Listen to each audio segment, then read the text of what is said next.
తీర coat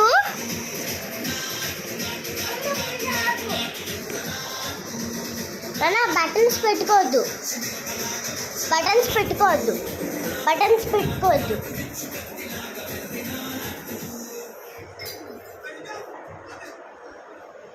కోట్కి button పెట్టుకోవద్దు కోట్కి button పెట్టుకోవద్దు అప్పుడు ఈజీగా తీసేయచ్చు వీడియో కనెక్ట్ అవ్వదు కదా.